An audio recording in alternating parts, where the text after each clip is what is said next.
What's up, y'all? It's that sports kid here with my 2023 Pitt Panther season predictions. This is the most underrated team in the ACC.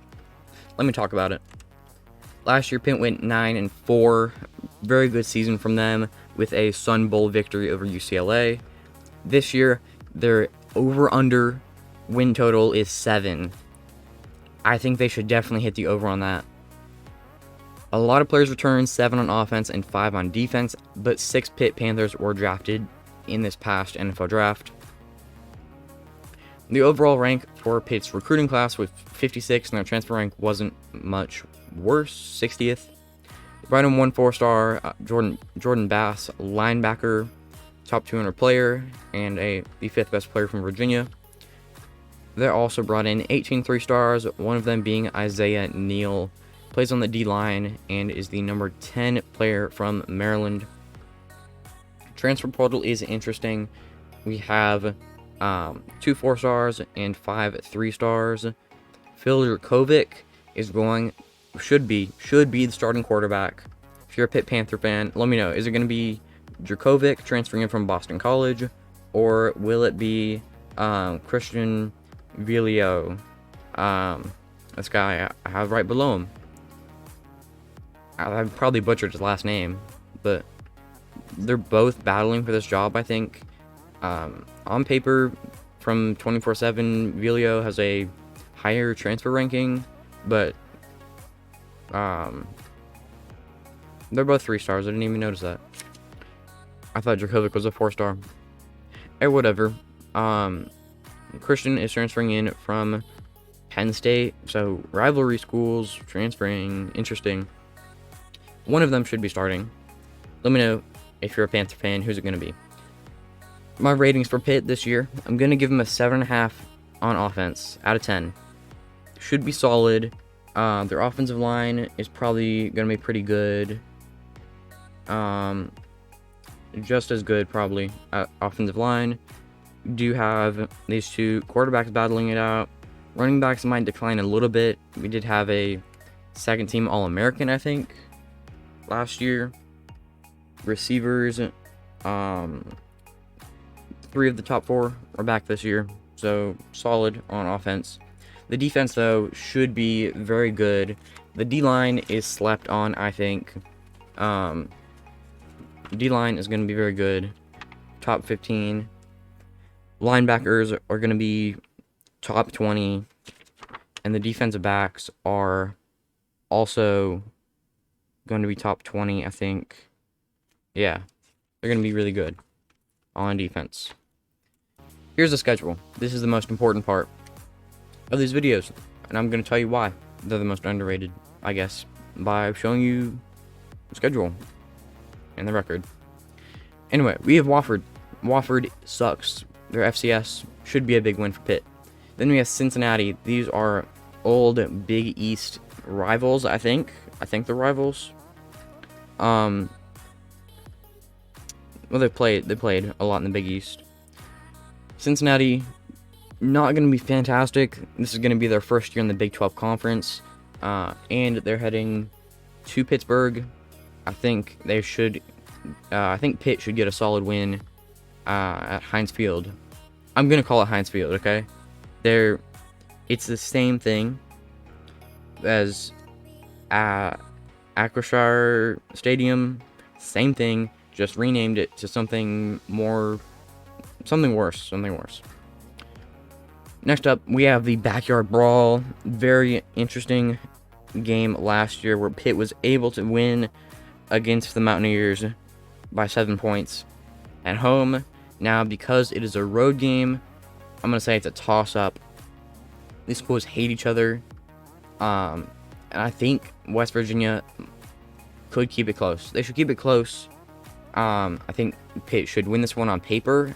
West Virginia's head coach is on the hot seat. He is not great. Neither is the team he has fielded. On paper, I think Pitt wins, but because of the rivalry, I think West Virginia keeps it as sort of a toss-up. Then we have North Carolina. I'm going to say it's a toss-up. At home, pretty good home field advantage for Pitt. always, but against North Carolina, I think their defense should be pretty good. UNC is going to be definitely an air raid sort of offense, I think, and their defensive backs are good. Their D-line is good. North Carolina's offensive line, I forgot, but I think it wasn't fantastic. Let me see. I have like a book in front of me. UNC's offensive line is pretty decent, but Pitt's D-line is also pretty good. I think they should like even out or something. I'm gonna say it's a toss-up because it's a home game for Pitt. If it was in Chapel Hill, I think North Carolina gets a win there. But should be a toss-up, and if they win, I think they definitely get ranked. Next game, they play Virginia Tech. I'm gonna say it's a close win. Va Tech is fighting to be one of the worst teams in the conference. On the road, though, I guess Enter Sandman's gonna get in their heads or something. Probably, maybe. One of my favorite college football traditions, Enter Sandman at Virginia Tech. Not on topic, off topic. Pitt should get a win there. Virginia Tech sucks. And, yeah. Next is Louisville. Louisville doesn't suck as much as Virginia Tech, but it's a home game for Pitt, and I think it should be a solid game. These are also former Big East teams, but they're both ACC teams now. Anyway, next game is against Wake Forest on the road. Now that Sam Hartman is gone, I think Wake Forest is going to take another decline. They won the ACC against... No, Pitt won the ACC. That was a mistake. Pitt won the ACC against Wake in 2021 with Kenny Pickett, of course. Now they're playing again. Do they play every year? I don't think they play every year. No. They play again. Wake Forest is not going to be as good, and Pitt should pick up another win, even though it's on the road. Next up, we have probably the most difficult game of the year. We have Notre Dame on the road, and Notre Dame is also coming off of a bye week. I am going to say it'll be a close loss. On the road, it's very difficult to play in South Bend, and then with Notre Dame coming off a bye, I think it gives them just enough of an advantage to beat Pitt solidly. Back-to-back weeks with two pretty good teams. We have Florida State next, who is definitely fighting for a conference championship this year. So I will say it'll be another close loss for Pitt. But hey, those are two very good teams, and they're also the best teams on the schedule. I think they could probably keep it close. Back-to-back weeks, though, pretty tough. Next up, we have Syracuse. Very strange. This game is being played in the Bronx. I have no idea why.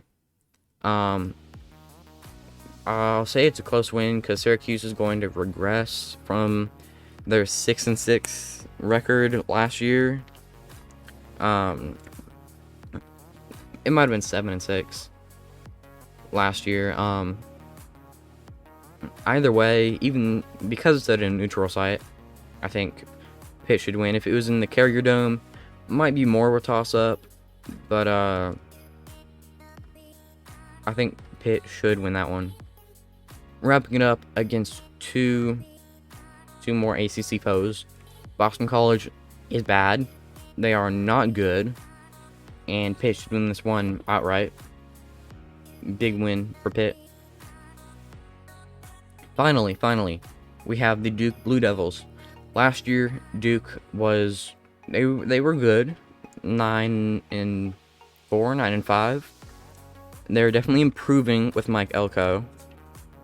But I don't think they're going to be at the next level quite yet, although they aren't bad, so I'll say it's a toss-up. On the road, heading to, I think, Durham is where they play, right? Durham. Yeah, Durham. heading south to Durham.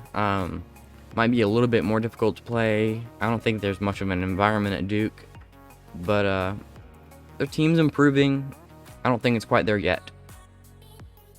That leads me to a record prediction of 9-3. I'll break it down. We get Wofford and Boston College for 2 wins, and then 5 more against Cincinnati, Virginia Tech, Louisville, Wake, and Syracuse for 7 wins. And then I think they should win probably 2 of these toss-up games. Probably 2 of them. Maybe they get an upset against one of the against either Notre Dame or Florida State. I think 9-3 is a pretty good season. They're definitely underrated. Even if they lose against West Virginia and Notre Dame, those are out of conference games, so they will still be ranked highly in the conference. If they have 2 conference losses, that is a very good season. Then they did schedule a pretty solid out of conference schedule.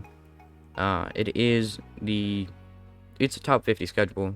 I didn't mention it earlier, but it gets a B score schedule. Anyway, that is why I think Pitt is the most underrated team in the ACC. If you agree or disagree, let me know why in the comments. I think this is going to be a pretty good team that no one really talks about, and they should be solid. Anyway, thank you so much for watching. Make sure to like, comment, share, subscribe, all the things everyone else tells you to do. And until the next one, peace.